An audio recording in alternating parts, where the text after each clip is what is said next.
안녕하세요. 오늘도 제 채널에 와주셔서 감사합니다. 살다 보면 마음이 지치고 하루가 무겁게 느껴질 때가 있지요.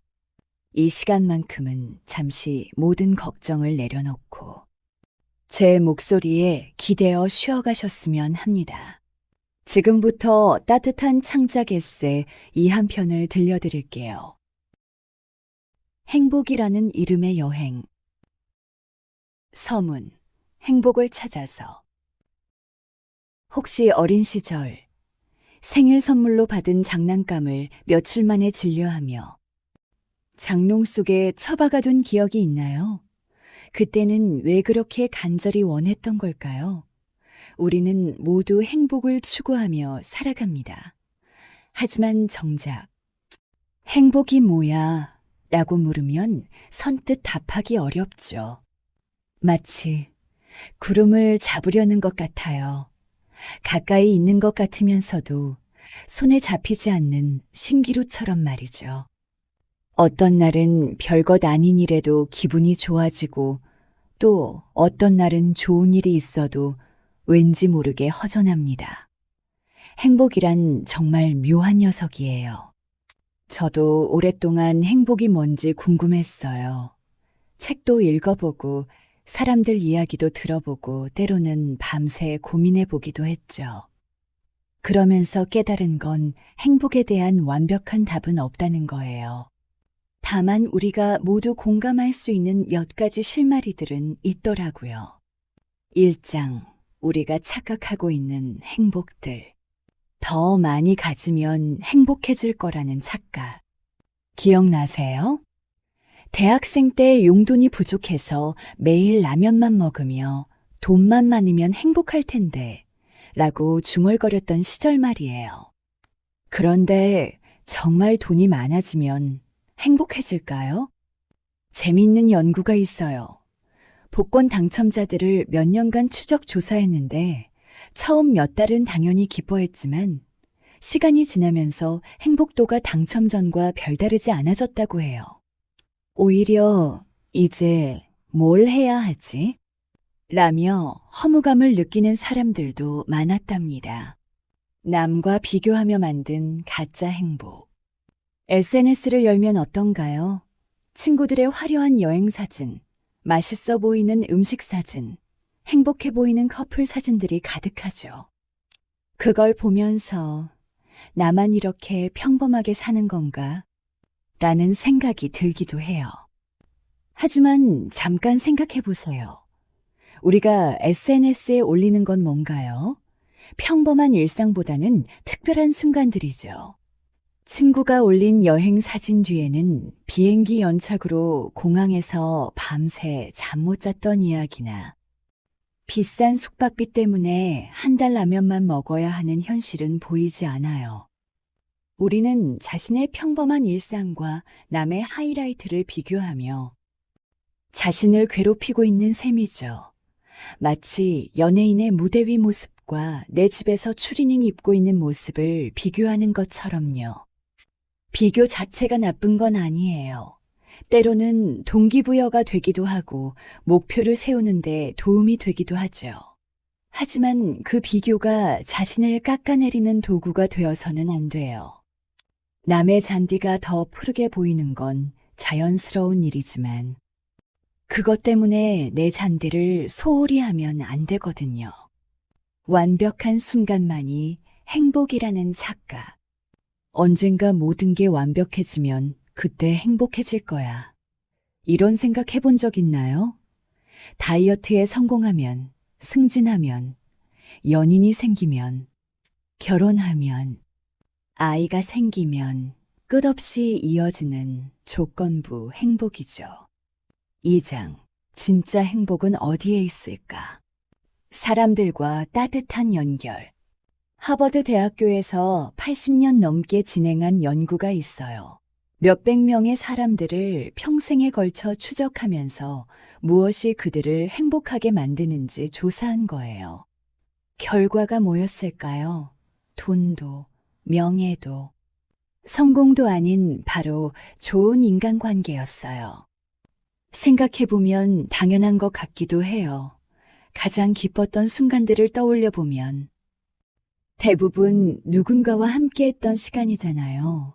친구들과 밤새 수다 떨었던 밤, 가족들과 함께한 명절 저녁, 연인과 손잡고 걸었던 골목길. 이런 순간들이 우리 마음속 깊이 남아있죠. 외로움은 정말 무서워요. 연구에 따르면 만성적인 외로움은 하루에 담배 15개비를 피우는 것만큼 건강에 해롭다고 해요. 반대로 따뜻한 인간관계는 우리의 면역력을 높이고 스트레스를 줄이며 심지어 수명도 늘려준대요. 하지만 관계의 질이 중요해요. 수백 명의 아는 사람보다 몇 명이라도 진정으로 마음을 나눌 수 있는 사람이 있는 게 더 소중하죠. 서로의 어둠도 받아들이고 힘들 때 기댈 수 있고 기쁠 때 함께 웃을 수 있는 그런 관계 말이에요.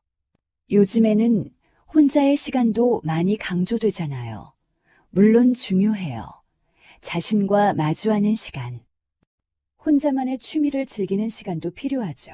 하지만 인간은 근본적으로 사회적 동물이에요. 혼자일 때도 마음 한구석에서는 누군가와의 연결을 그리워하고 있을 거예요. 내 존재가 의미 있다는 느낌. 단순히 즐거운 것과 진정으로 행복한 것은 달라요. 놀이공원에서 롤러코스터를 탈 때 짜릿함과 아이에게 책을 읽어줄 때 느끼는 뿌듯함은 다른 기쁨이거든요. 의미 있는 삶이란 뭘까요? 꼭 세상을 구할 만한 거창한 일을 해야 하는 건 아니에요. 내가 하는 일이 누군가에게 작은 도움이라도 된다고 느낄 때, 내 존재가 이 세상에 조그만 변화라도 만든다고 믿을 때, 우리는 깊은 만족감을 느껴요.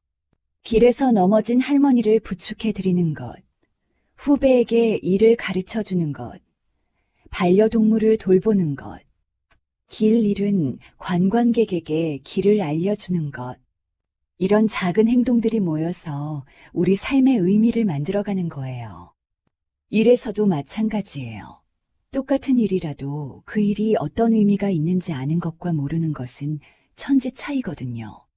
병원 청소부 아저씨가 나는 단순히 바닥을 닦는 게 아니라 환자들이 더 빨리 회복할 수 있는 환경을 만들고 있다라고 생각할 때 그 일은 단순한 노동이 아니라 의미 있는 활동이 되는 거죠. 작은 것들에 대한 감사. 행복한 사람들의 공통점이 뭘까요? 바로 감사할 줄 안다는 거예요. 그들은 특별히 더 좋은 환경에서 사는 게 아니라 같은 상황을 다르게 보는 눈을 가지고 있어요. 감사는 단순한 예의가 아니에요. 우리 뇌를 실제로 바꾸는 강력한 도구거든요. 감사한 마음을 자주 갖는 사람들은 정말로 더 긍정적인 감정을 느끼고 더 건강하며 더 좋은 인간관계를 유지한다고 해요. 매일 잠들기 전에 오늘 감사했던 일 3가지를 떠올려 보세요. 아주 작은 것도 좋아요. 따뜻한 커피 한 잔. 버스를 놓쳤는데 다음 버스가 금방 온 것. 길에서 마주친 강아지의 귀여운 모습. 동료가 건넨 사탕 하나. 이런 소소한 것들에서 행복을 찾는 능력이야말로 진정한 지혜예요. 감사는 전염성이 있어요. 내가 감사한 마음을 갖고 있으면 다른 사람들도 그것을 느끼고 더 친절해져요. 그러면 또 감사할 일이 더 많아지죠. 선순환이 시작되는 거예요. 3장. 행복을 가로막는 장애물들. 완벽해야 한다는 강박. 이번엔 완벽하게 해야 해. 이런 생각 때문에 시작도 못 해본 일이 있나요? 완벽주의는 겉보기엔 좋은 것 같지만 실제로는 행복의 큰 적 중 하나예요. 완벽주의자들은 성공해도 기뻐하지 못해요. 더 잘할 수도 있었는데 라고 생각하거든요. 실패했을 때는 더 심각해요. 자신을 가혹하게 비판하고 자책하느라 정작 실패해서 배울 기회를 놓치죠. 완벽은 존재하지 않아요.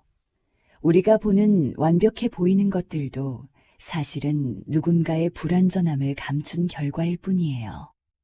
유명한 소설가도 처음 원고는 엉망이었을 거고, 멋진 요리사도 처음엔 계란 후라이도 태웠을 거예요. 실수하고 넘어지고 다시 일어서는 것, 그 과정 자체가 아름다운 거예요. 우리의 상처와 실패도 우리를 만든 소중한 경험들이거든요. 완벽한 사람은 재미없어요. 불완전함으로 인간다운 거죠. 끝없는 욕망의 굴레. 더 많이, 더 빨리, 더 높이. 현대 사회는 우리에게 끊임없이 이렇게 외쳐요. 하나를 이루면 더 큰 걸 원하고 그걸 얻으면 또 다른 걸 추구하죠. 마치 쳇바퀴 돌리는 다람쥐처럼요. 욕망 자체가 나쁜 건 아니에요. 더 나은 삶을 위한 동력이 되기도 하고 발전의 원동력이 되기도 하거든요. 하지만 욕망에 끌려다니기 시작하면 문제가 돼요. 욕망의 주인이 아니라 노예가 되는 거죠. 불교에서는 욕망을 강물에 비유해요. 강물을 막으려고 하면 범람하지만 적절히 흘려보내면 아름다운 풍경을 만들죠. 욕망도 마찬가지예요. 무턱대고 억누르는 것도 무작정 따라가는 것도 좋지 않아요. 적절히 조절하고 현재에 만족할 줄 아는 지혜가 필요해요. 과거와 미래에 갇힌 마음. 그때 그렇게 하지 말걸. 미래가 걱정이야. 우리는 의외로 현재에 살지 않아요. 과거의 후회나 미래의 불안에 사로잡혀 정작 지금 이 순간을 놓치고 살죠. 과거는 이미 지나갔어요. 아무리 후회해도 바뀌지 않아요. 미래는 아직 오지 않았어요. 아무리 걱정해도 확실한 건 없어요. 그런데 우리는 존재하지 않는 시간에서 괴로워하며 실제로 존재하는 현재를 놓치고 있어요.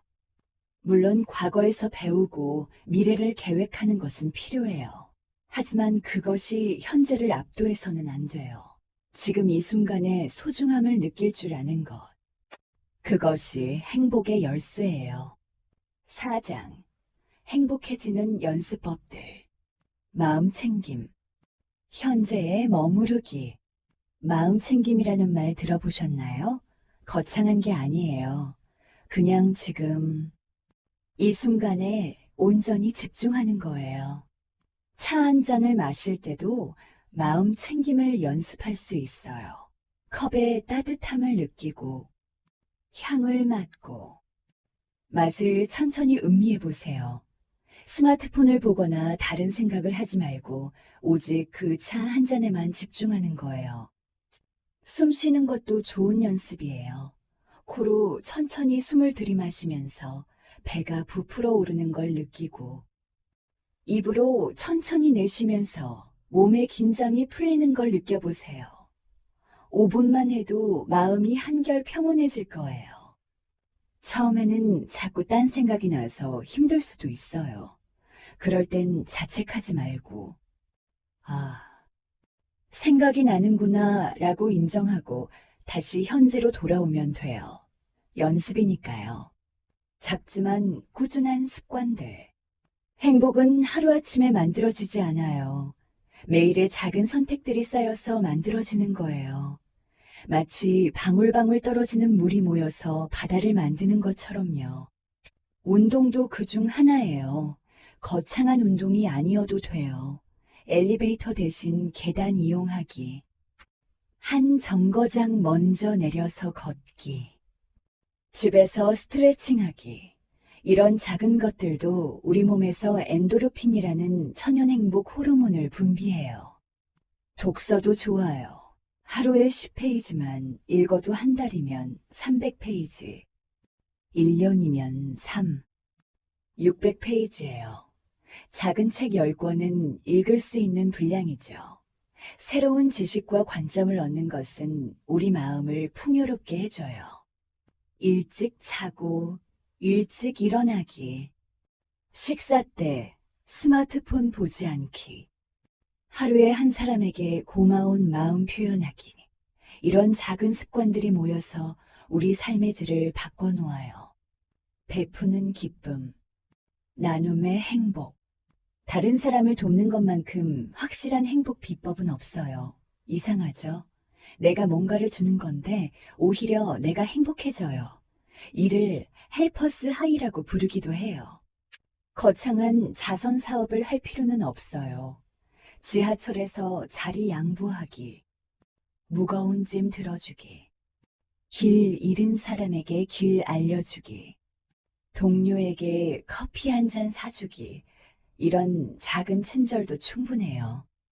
시간을 내서 자원봉사를 해보는 것도 좋아요. 양로원에서 어르신들과 대화하거나, 동물보호센터에서 강아지들과 놀아주거나, 지역 도서관에서 아이들에게 책을 읽어주는 일들이요. 내가 베푸는 것 같지만 사실은 더 많은 걸 받게 될 거예요. 베풀 때는 조건을 달지 마세요. 이 정도 해줬으니 고마워해야 하는데 라는 기대를 갖지 말고 그냥 내 마음이 하고 싶어서 하는 거예요. 그럴 때 진정한 기쁨을 느낄 수 있어요. 자연과 함께하는 시간. 언제부터인가 우리는 자연과 멀어졌어요. 하루 종일 콘크리트 건물 안에서, 형광등 불빛 아래서, 에어컨 바람을 쐬며 살아가죠. 하지만 인간은 원래 자연의 일부였어요. 공원을 산책하거나, 바닷가에 앉아 파도 소리를 듣거나, 산에 올라 맑은 공기를 마시거나, 심지어 집 근처 작은 화단의 꽃을 보는 것만으로도 우리 마음은 한결 평온해져요. 연구에 따르면 자연 속에서 보내는 시간은 스트레스 호르몬인 코르티솔 수치를 낮춰주고 집중력과 창의성을 높여준다고 해요. 또한 자연의 초록색은 우리 눈의 피로를 풀어주고 마음을 안정시켜준대요. 집안에 식물 몇 개 놓는 것도 좋아요. 매일 물을 주고 자라는 모습을 보는 것만으로도 작은 기쁨을 느낄 수 있어요. 생명을 돌보는 일은 우리 마음에도 생기를 불어넣어 주거든요. 5장. 고난 속에서도 피어나는 행복. 아픔이 가르쳐 주는 것들.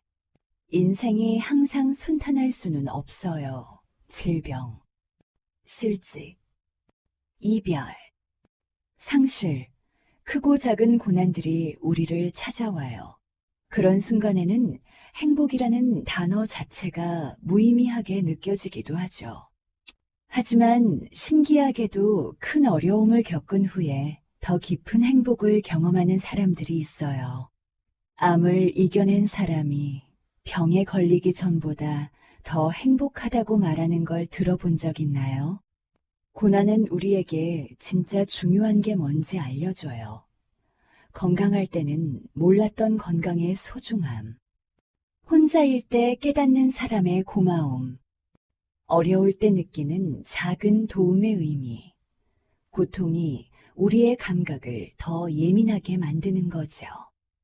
물론 고난 자체가 좋다는 건 아니에요. 누구도 일부러 아픔을 찾지는 않잖아요. 하지만 피할 수 없는 아픔이 찾아왔을 때 그 속에서도 의미를 찾을 수 있다는 거예요. 그 의미가 우리를 다시 일으켜 세우는 힘이 되는 거죠. 회복력, 다시 일어서는 힘. 같은 어려움을 겪어도 어떤 사람은 쉽게 무너지고 어떤 사람은 금세 다시 일어서요.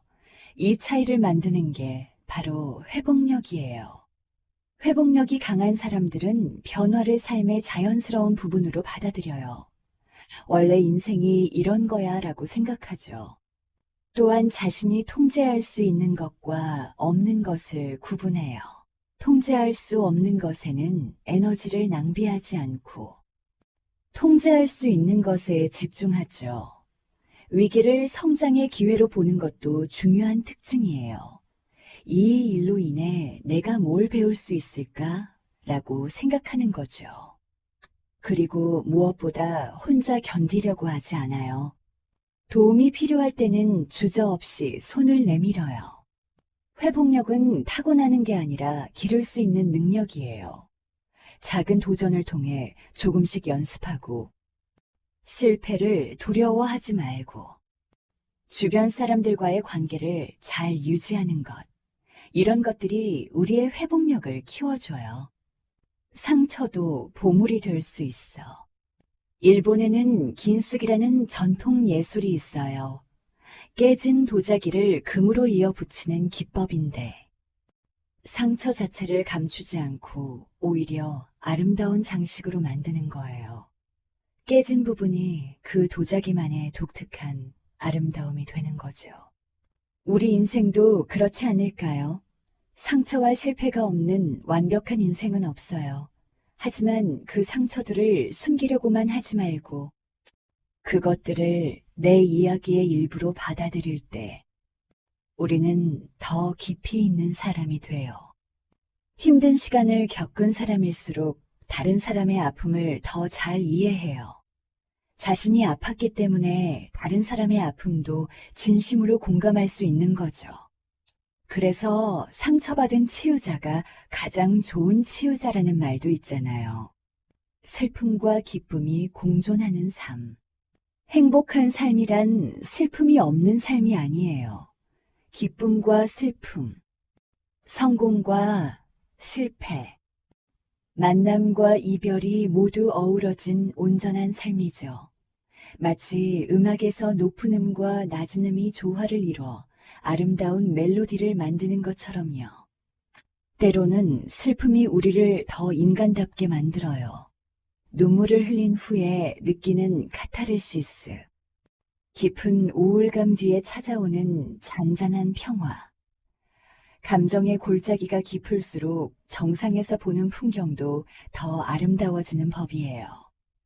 한국 사람들이 좋아하는 한이라는 정서도 그런 맥락에서 이해할 수 있을 것 같아요. 단순히 억울함이나 원망이 아니라 아픔을 끌어안고 승화시키는 깊은 정서 말이에요. 트로트를 들으며 울컥하는 순간 그 속에도 묘한 위로와 카타르시스가 있잖아요. 6장 인생의 계절마다 다른 행복의 모습. 청춘의 뜨거운 행복. 20대와 30대의 행복은 마치 여름 태양처럼 뜨겁고 강렬해요. 새로운 경험에 대한 갈망, 모험을 향한 용기, 무엇이든 할 수 있을 것 같은 패기. 이 시기의 행복은 주로 자극과 성취에서 나와요. 첫 직장에서 받은 월급으로 부모님께 맛있는 걸 사드릴 때의 뿌듯함, 좋아하는 사람과 처음 손을 잡을 때의 설렘, 여행지에서 만난 새로운 친구들과 밤새 이야기할 때의 자유로움, 이런 순간들이 청춘의 행복이에요. 이 시기에는 감정의 변화도 크죠. 하늘을 날 것 같다가도 금세 땅으로 떨어지는 기분이 들기도 해요. 그것도 청춘의 특권이에요. 강렬하게 느끼고 깊이 상처받고 빨리 회복하는 힘이 있거든요. 하지만 이 시기에 너무 큰 기대를 하지는 마세요. 20대는 인생의 황금기라는 말에 압박받을 필요도 없어요. 각자의 속도가 있는 거고 늦게 피는 꽃이 더 오래 가기도 하니까요. 중년에 깊어지는 행복. 40대와 50대에 들어서면 행복의 색깔이 바뀌어요. 롤러코스터 같던 감정이 잔잔한 호수처럼 안정되고 극적인 기쁨보다는 깊이 있는 만족감을 더 중시하게 되죠. 이 시기를 중년의 위기라고 부르기도 하지만 사실 많은 사람들이 이때 더 진정한 행복을 경험해요. 젊을 때는 남의 시선을 많이 의식했다면 이제는 자신만의 기준이 생겨요. 무엇이 정말 중요한지, 무엇을 위해 살아야 하는지 어렴풋이 알게 되거든요. 아이들을 키우면서 느끼는 뿌듯함, 부모님의 건강을 챙기며 느끼는 효도의 기쁨, 오랜 친구들과 깊어진 우정, 일에서 느끼는 전문성과 성취감, 이런 것들이 중년의 행복을 만들어가요. 물론 이 시기에는 책임도 많아지고 스트레스도 클 수 있어요. 위로는 부모님, 아래로는 자녀들 챙기느라 자신의 시간이 없다고 느끼기도 하죠. 하지만 그런 책임감 속에서도 찾을 수 있는 의미와 보람이 있어요. 노년의 고요한 행복. 70세 이후의 어르신들을 대상으로 한 연구를 보면 놀라운 결과가 나와요. 많은 분이 젊었을 때보다 지금이 더 행복하다고 답하시거든요. 몸은 불편해졌지만 마음은 더 평온해졌다는 거예요. 노년기의 행복은 수용과 감사에서 나와요. 지나온 삶을 되돌아보며 의미를 찾고 남은 시간의 소중함을 느끼며 작은 것들에서 기쁨을 찾으시죠. 손자의 재롱, 정원의 핀 꽃, 오래된 친구와의 차 한 잔, 이런 소소한 것들이 깊은 행복을 가져다 줘요. 시간에 대한 인식도 달라져요. 젊을 때는 시간이 무한히 있는 것처럼 느껴지지만 나이가 들수록 시간의 유한함을 깨달아요. 그래서 더 소중하게 시간을 쓰게 되고 정말 중요한 것들에만 집중하게 되죠. 물론 건강 문제나 외로움 같은 어려움도 있어요. 하지만 그런 한계 속에서도 삶의 아름다움을 발견하는 지혜가 있으시죠. 늙는다는 것은 선물이다 라고 말씀하시는 어르신들의 표정을 보면 그 말의 의미를 조금이나마 알 것 같아요. 7장 세계 각국의 행복 이야기. 북유럽의 휘게 문화. 덴마크는 여러 해 동안 세계에서 가장 행복한 나라로 선정되었어요. 그들의 비밀 중 하나가 바로 휘게라는 문화예요. 휘게는 아늑함, 편안함, 소소한 즐거움을 뜻하는 덴마크어인데 단순히 단어가 아니라 삶의 철학이에요. 촛불을 켜놓고 친구들과 차를 마시며 수다 떠는 시간, 부드러운 담요에 쌓여 책을 읽는 오후, 가족들과 함께하는 소박한 저녁 식사, 이런 평범한 순간들을 특별하게 만드는 것이 휘게예요. 덴마크 사람들은 화려한 것보다 자연스럽고 편안한 것을 좋아해요. 집 꾸미기도 심플하게 하고, 옷도 편안한 걸 입고, 음식도 집에서 만들어 먹는 걸 선호하죠. 과시하기 위한 소비보다는 진정한 만족을 주는 것들에 돈을 써요. 무엇보다 덴마크에는 얀테의 법칙이라는 사회적 규범이 있어요. 개인이 너무 튀지 않고 공동체의 조화를 중시하는 문화죠. 경쟁보다는 협력을, 성공보다는 균형을 중시하는 거예요. 부탄의 국민 총행복 지수. 히말라야 산맥에 있는 작은 나라 부탄에서는 GDP 대신 GNH를 국가 발전의 지표로 삼아요. 경제 성장보다 국민의 행복을 더 중시한다는 뜻이죠. 부탄 사람들의 행복 철학은 불교에서 나와요. 물질적 풍요보다는 정신적 풍요를, 개인의 성취보다는 모든 존재의 행복을 추구하죠. 자연과의 조화도 매우 중시해서 법으로 국토의 60% 이상을 산림으로 유지하도록 규정하고 있어요. 부탄에서는 만족할 줄 아는 마음을 중요하게 여겨요. 더 많이 가지려고 하기보다는 지금 가진 것에 만족하고 감사하는 마음이죠. 그래서 물질적으로는 부유하지 않지만 많은 부탄 사람이 행복하다고 느껴요. 그래서 물질적으로는 부족할 수 있어도 마음은 풍요롭다고 말해요. 아이들은 자연 속에서 뛰어놀고 어른들은 마을 사람들과 함께 농사짓고 축제를 즐기며 공동체의 소속감을 느껴요. 부탄 사람들은 행복은 멀리 있는 것이 아니라 지금 여기서 충분히 누릴 수 있는 것이라고 말하죠. 일본의 이키가이 철학.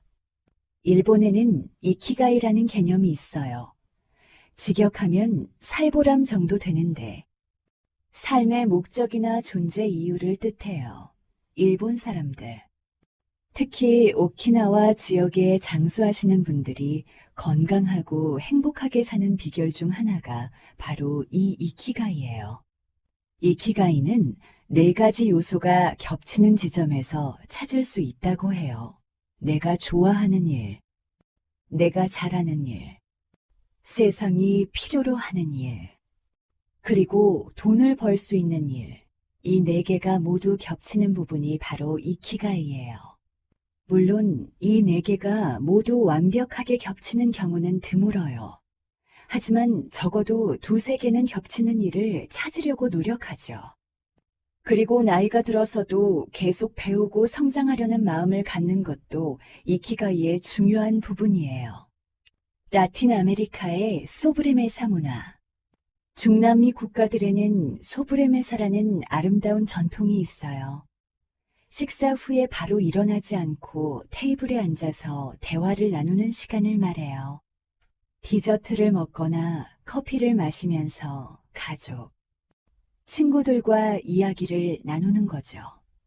이 시간에는 일 이야기보다는 개인적인 이야기, 철학적인 대화, 유머가 넘치는 이야기들을 나눠요. 누구도 시계를 보지 않고 급하게 어딘가로 가려고 하지 않아요. 그저 함께 있는 시간 자체를 즐기는 거예요. 이런 문화 때문인지 라틴 아메리카 사람들은 경제적으로는 어려워도 행복지수가 높은 경우가 많아요. 관계를 중시하고 현재 순간을 즐길 줄 알고 작은 것에도 기쁨을 찾는 능력이 뛰어나거든요. 8장. 행복에 대한 과학적 발견들. 우리 뇌 속의 행복 화학 물질들. 행복이 단순한 기분이 아니라 실제로 우리 뇌에서 일어나는 화학적 과정이라는 걸 아시나요? 도파민, 세로토닌, 옥시토신, 엔도르핀. 이 4가지 신경 전달 물질이 우리의 행복감을 만들어내는 주인공들이에요. 도파민은 보상 호르몬이라고 불러요. 뭔가를 성취했을 때나 기대했던 일이 현실이 될 때 분비되죠. 맛있는 음식을 먹을 때, 좋아하는 음악을 들을 때, 게임에서 이겼을 때 느끼는 그 짜릿함이 바로 도파민의 작용이에요. 세로토닌은 행복 호르몬이라고 해요.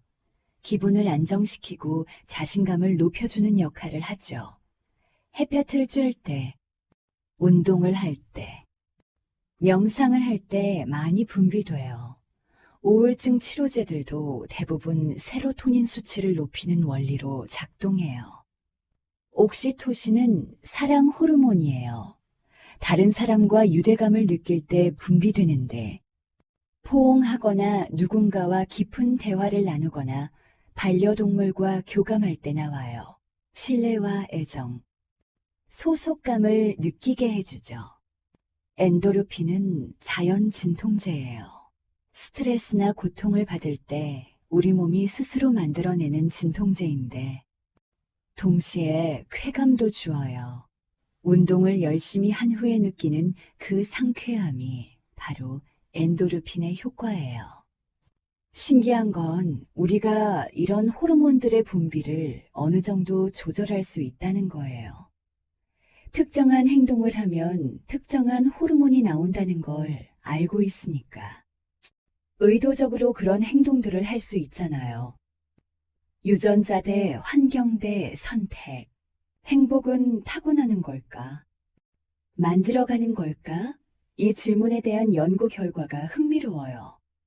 쌍둥이 연구와 입양아 연구를 통해 알아낸 결과에 따르면 개인의 행복 수준은 대략 50%가 유전자에, 10%가 환경에, 40%가 개인의 의도적 활동으로 결정된다고 해요.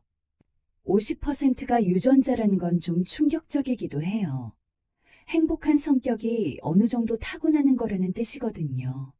어떤 사람은 태생적으로 긍정적이고 낙관적이지만 어떤 사람은 좀 더 조심스럽고 비관적인 성향을 보이고 태어나는 거죠. 환경이 10%밖에 안 된다는 것도 의외예요. 우리는 보통 환경이 행복에 미치는 영향이 클 거라고 생각하잖아요. 물론 극도로 나쁜 환경에서는 행복하기 어렵겠지만 어느 정도 기본적인 조건이 갖춰지면 환경의 영향은 생각보다 크지 않다는 거예요. 그런데 희망적인 건 40%는 우리의 선택과 노력으로 바꿀 수 있다는 점이에요. 이건 적지 않은 비율이거든요. 우리가 어떤 생각을 하고, 어떤 행동을 하고, 어떤 습관을 기르느냐에 따라 행복도를 상당히 높일 수 있다는 뜻이에요. 행복의 역설들. 행복을 연구하다 보면 몇 가지 흥미로운 역설들을 발견하게 돼요. 상식과는 반대되는 결과들이 나오거든요. 첫 번째 역설은 행복을 추구할수록 행복해지지 않는다는 거예요. 행복을 목표로 삼고 의도적으로 추구하는 사람들이 오히려 덜 행복하다는 연구 결과가 있어요. 마치 잠을 자려고 애쓸수록 잠이 안 오는 것과 비슷한 현상이죠. 두 번째는 나이가 들수록 더 행복해진다는 거예요. 우리는 보통 젊을 때가 가장 행복할 거라고 생각하지만 실제로는 유자곡선을 그려요. 젊을 때 행복하다가 중년에 조금 떨어졌다가 노년에 다시 올라가는 패턴이에요. 세 번째는 돈이 많아도 행복하지 않을 수 있다는 거예요.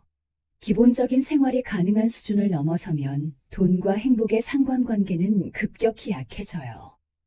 오히려 너무 많은 돈은 새로운 스트레스를 만들어내기도 하죠. 네 번째는 좋은 일만 있어도 행복하지 않다는 거예요. 적당한 어려움이나 도전이 있어야 더 행복을 느낀다는 연구 결과가 있어요. 너무 편하기만 하면 오히려 지루함을 느끼고 의미를 찾지 못하게 되거든요. 9장. 디지털 시대의 행복. SNS와 비교 문화. 요즘 우리의 행복에 가장 큰 영향을 미치는 요소 중 하나가 바로 소셜미디어예요. 인스타그램, 페이스북, 트위터. 하루에 몇 번씩 들여다보는 이 작은 화면들이 우리의 기분을 좌우하죠. SNS의 가장 큰 문제는 끊임없는 비교를 유발한다는 거예요. 다른 사람들의 하이라이트만 보게 되니까 자신의 평범한 일상이 초라해 보이는 거죠. 왜 나만 이렇게 재미없게 살고 있지? 라는 생각이 들게 해요. 또한 SNS는 즉각적인 피드백에 중독되게 만들어요. 좋아요나 댓글을 받을 때마다 도파민이 분비되니까 계속 확인하고 싶어지는 거죠. 마치 작은 도박과 같은 효과를 만들어내요. 하지만 SNS가 무조건 나쁜 건 아니에요. 멀리 있는 친구들과 소통하고, 새로운 정보를 얻고, 취미를 공유하는 긍정적인 면도 있거든요. 중요한 건 건강하게 사용하는 방법을 아는 거예요. 몇 가지 팁을 드릴게요. 첫째, 하루에 SNS 사용 시간을 정해두세요. 둘째, 자신을 기분 나쁘게 만드는 계정들은 과감히 언팔로우 하세요. 셋째, 자신의 일상도 소중하다는 걸 기억하세요. 넷째, 온라인보다 오프라인에서의 만남을 더 중시하세요. 디지털 디톡스의 필요성. 디지털 디톡스라는 말 들어보셨나요? 스마트폰이나 컴퓨터 없이 보내는 시간을 의도적으로 만드는 거예요. 처음에는 불안하고 어색하지만 점점 마음이 평온해지는 걸 느낄 수 있어요. 우리는 깨어있는 시간의 상당 부분을 화면을 보며 보내요. 지하철에서도, 화장실에서도, 심지어 침대에 누워서도 스마트폰을 봐요. 이렇게 끊임없는 자극에 노출되면 우리 뇌는 쉴 틈이 없어져요. 가끔은 스마트폰을 끄고 산책을 해보세요. 아니면 책을 읽거나, 요리하거나, 친구와 만나서 진짜 대화를 나눠보세요. 처음에는 뭔가 빠진 것 같은 기분이 들겠지만 점점 더 깊이 있는 만족감을 느낄 수 있을 거예요. 기술과 조화롭게 살기. 기술 자체가 나쁜 건 아니에요. 문제는 기술에 지배당하는 거죠. 우리가 기술을 사용하는 게 아니라 기술이 우리를 사용하게 되는 상황 말이에요. 스마트폰도 잘 활용하면 행복을 높이는 도구가 될 수 있어요. 감사일기 앱을 사용해서 매일 감사한 일들을 기록하거나, 명상 앱으로 마음 챙김을 연습하거나, 운동 앱으로 건강을 관리할 수도 있잖아요. 중요한 건 의도적으로 사용하는 거예요. 습관적으로 스마트폰을 집어드는 게 아니라 지금 내가 왜 이걸 보고 있지? 라고 한번 생각해 보는 거죠. 그리고 정말 필요할 때만 사용하는 것. 또한 기술 없는 공간과 시간을 만드는 것도 중요해요. 침실에는 스마트폰을 두지 않기. 식사 시간에는 모든 기기 끄기. 일주일의 하루는 완전히 오프라인으로 보내기 같은 작은 규칙들이 도움이 될 거예요. 결론, 행복이라는 여행의 끝에서 여기까지 긴 여행을 함께 해주셔서 고마워요. 행복에 대한 이야기를 나누면서 저도 많은 걸 느꼈어요. 결국 행복이란 어떤 특별한 비밀이나 공식이 있는 게 아니라 우리가 모두 이미 알고 있지만 잊고 살았던 단순한 진리들이었던 것 같아요. 행복은 목적지가 아니라 여행하는 방식이에요. 언젠가 행복해질 거야가 아니라 지금 이 순간 행복할 수 있어 라는 마음가짐이 중요한 거죠. 완벽한 조건이 갖춰져야 행복해지는 게 아니라 현재의 불완전함 속에서도 기쁨을 찾을 수 있는 능력이 진정한 행복의 열쇠예요. 우리는 모두 다른 모습으로 행복을 추구해요. 어떤 사람은 조용한 독서 시간에서, 어떤 사람은 왁자지껄한 친구들과의 모임에서, 또 어떤 사람은 혼자만의 여행에서 행복을 찾죠. 정답은 없어요. 각자에게 맞는 행복의 모양이 있을 뿐이에요. 하지만 몇 가지 공통점은 있는 것 같아요. 진정한 행복은 관계 속에서 자라나고, 감사하는 마음에서 깊어지고, 의미 있는 활동을 통해 완성돼요. 그리고 현재 순간에 집중할 때 가장 생생하게 느껴져요. 행복해지기 위해 특별한 재능이나 많은 돈이 필요한 것도 아니에요. 감사할 줄 알고, 사랑할 줄 알고, 현재에 집중할 줄 아는 것.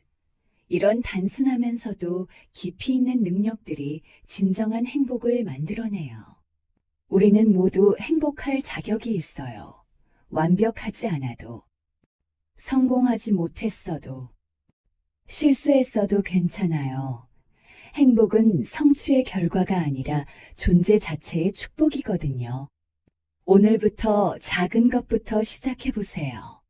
아침에 일어나서 창문을 열고 깊게 숨을 쉬어보는 것. 지나가는 사람에게 미소 지어보는 것. 오늘 하루 감사했던 일 3가지를 떠올려 보는 것. 이런 작은 습관들이 모여서 우리 삶을 조금씩 바꿔갈 거예요. 행복으로 가는 길은 멀리 있지 않아요? 우리 발 아래, 바로 지금, 이 순간에 있어요. 단지 그것을 알아보고 선택하기만 하면 돼요. 때로는 힘들 수도 있고, 때로는 길을 잃은 것 같을 수도 있어요. 하지만 그것도 여행의 일부예요. 행복한 삶이란 매일 웃으며 사는 삶이 아니에요. 기쁨과 슬픔, 성공과 실패, 만남과 이별이 조화롭게 어우러진 온전한 삶이에요. 그 모든 경험을 받아들이고 그 속에서 의미를 찾을 때 우리는 비로소 진정으로 행복한 사람이 될 수 있어요. 마지막으로 이 말을 전하고 싶어요. 여러분은 이미 충분히 소중한 존재예요. 더 많이 가져야 하고, 더 높이 올라가야 하고, 더 완벽해져야 행복할 수 있는 게 아니에요. 지금 이 순간에 여러분도 행복할 자격이 있어요. 한 걸음씩, 천천히, 자신만의 속도로 걸어가세요. 남과 비교하지 말고, 완벽해지려고 애쓰지 말고, 그저 현재 이 순간을 소중히 여기며 살아가세요. 행복은 거창한 성취나 극적인 변화에서 오는 게 아니라 이런 평범한 일상의 순간들에서 피어나는 것이니까요. 여러분의 행복 여행을 진심으로 응원해요. 그리고 기억하세요. 행복은 이미 여러분 안에 있어요. 단지 그것을 발견하고 키워나가기만 하면 됩니다. 모든 하루가 작은 기적이고, 모든 만남이 선물이고, 모든 순간이 새로운 시작이에요. 오늘도, 내일도, 그 다음 날도 여러분이 행복하기를 바라며 이긴 이야기를 마칩니다. 행복한 여행 되세요. 구독과 좋아요 눌러주시면 영상 제작에 큰 힘이 됩니다. 감사합니다.